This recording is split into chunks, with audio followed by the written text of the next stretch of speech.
ceramah teman-teman, bukan ilmunya yang pol, tapi lucunya. Ngaji bareng Gus Miftah, lucunya pol, bukan ilmunya yang pol. Lucunya, ini ulama NU nih. Assalamualaikum warahmatullahi wabarakatuh. Hamdan wa syukranillah, sholatan wa salaman ala rasulillah, amma ba'd. Untuk kaum muslimin dan muslimat dimanapun berada, semoga selalu diberikan kelancaran dalam menjalankan aktivitas, amin Allahumma amin.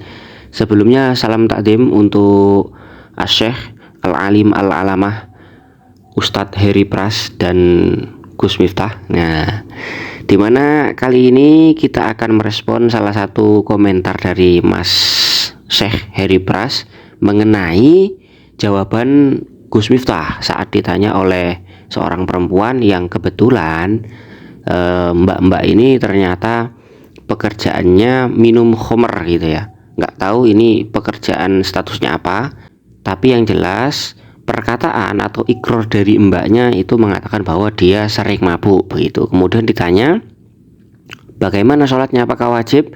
Jawaban Gus Miftah wajib. Nah, begini teman-teman ya, saya sudah menonton video Mas Heri Pras, saya sudah menonton video Syekh Heri Pras mulai dari awal sampai dari akhir. Nah, saya menyimpulkan begini sebenarnya, Syekh Heri Pras ini ya, Ustadz Wahabi yang baru viral ini itu sebenarnya tidak sepakat dengan jawaban Gus Miftah yang mengatakan bahwa mabuk itu ya wis gak apa-apa, sholat aja gitu. Soalnya kan ini pekerjaannya memang sering mabuk. Soalnya kalau nunggu sadar itu kapan mau sholat. Nah kan begitu. Kemudian Syekh Heri Pras ini sebenarnya dari narasinya sepertinya menolak atau tidak sepakat dengan jawaban Gus Miftah. Hanya saja videonya mulai dari awal sampai akhir itu isinya ngomel-ngomel toh. Isinya ngomel-ngomel, terus nggak ada solusi atau nggak ada jawaban dari Syekh Heri Pras sendiri. Artinya seandainya kok Syekh Heri Pras ini kemudian menampilkan ini loh yang bener Gus, ini mungkin lebih baik. Tapi enggak teman-teman, mulai dari awal sampai akhir saya tonton itu ndak ada isinya ngomel-ngomel. Bahkan malah Syekh Heri Pras ini salah menyimpulkan jawaban Gus Miftah.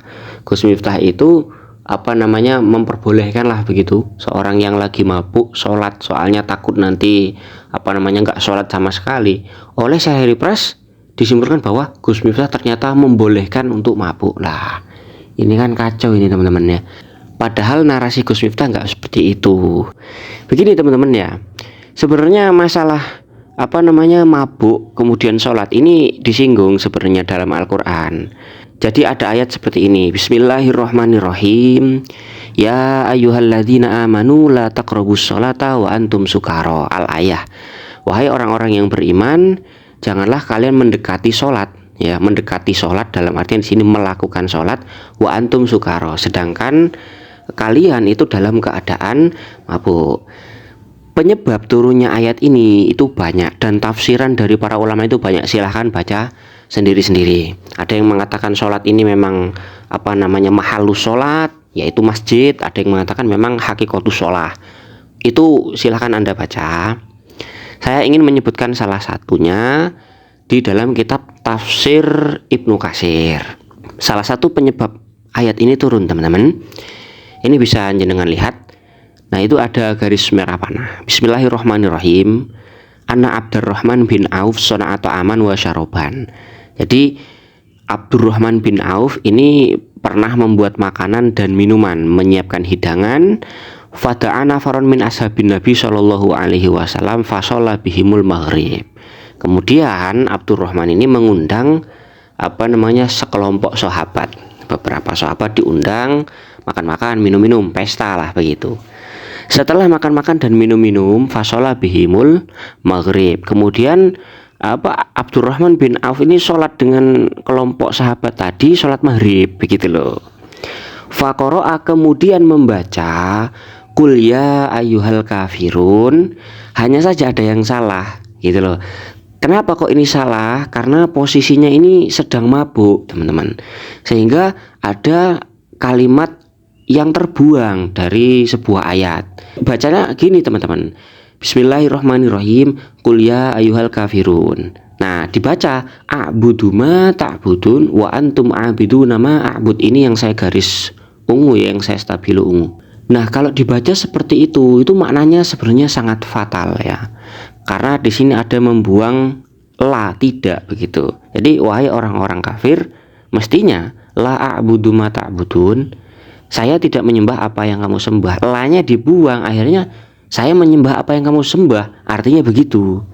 Wa antum a'biduna ma a'bud, dan kamu menyembah apa yang aku sembah, terus sampai selesai itu. Nah, oleh karena itu, karena ini maknanya jadi rusak, fa anzalallahu azza wa jalla hadhil ayat. Kemudian Allah menurunkan ayat, ya ayyuhalladzina amanu la taqrabus sholata wa antum sukara. Itu seperti itu teman-teman. Ini sebenarnya sudah disinggung, tapi sekali lagi di sini saya tidak ingin menghakimi jawaban Gus Miftah. Kenapa? Karena begini ya, kondisi jamaahnya Gus Miftah itu yang mengerti Gus Miftah sendiri, sehingga mungkin jawaban yang cocok seperti Gus Miftah tadi. Oke, kita lihat di dalam rumusan fikihnya. Di dalam kitab Muhadzab itu ada keterangan seperti ini teman-teman. Bismillahirrahmanirrahim. Qala al-musannif rahimahullahu taala, wa amma man zala aqluhu bijununin au ihmain au maradin. Nah, kalau ada seseorang yang akalnya hilang, sebab apa? Sebab gila atau ihmain, ya ini bisa pingsan atau teler begitu, au maradin atau sakit. Maka bagaimana?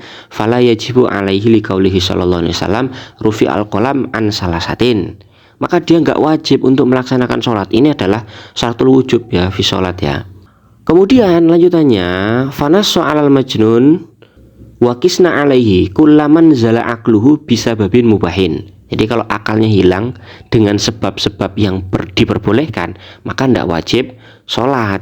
Nah, sedangkan kalau kasus yang ditanyakan pada Gus Miftah itu adalah orang yang hilang akalnya tapi dengan sebab-sebab yang diharamkan, maka konsepnya beda.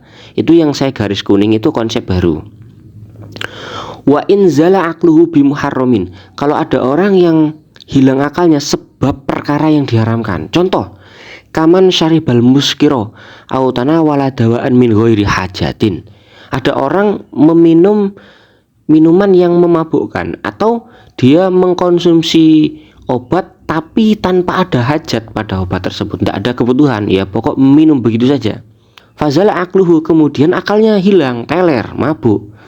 Maka gimana? Wajib alaihil qada idza afaqa. Maka ketika mabuk dia nggak boleh sholat. Kewajibannya adalah dia mengqadai ketika dia sudah sadar. Li'annahu zala aqluhu bimuharramin falam yaskut anhul fardu. Di dalam kitab Muhadzabnya itu yang saya garis kuning lagi. Amma man zala aqluhu bimuharramin, kalau ada orang yang akalnya hilang sebab perkara yang haram. Bentuknya gimana? Bi an syaribal muskiro amdan aliman bi muhtaran. Orang tersebut minum perkara yang bisa memabukkan dengan sengaja. Kemudian dia juga tahu bahwa minuman ini memabukkan, muhtaron, dengan kehendak sendiri, tidak dipaksa. Au syariba dawaan li ghairi hajatin, atau dia minum obat, ya mengkonsumsi obat tapi tanpa adanya hajat.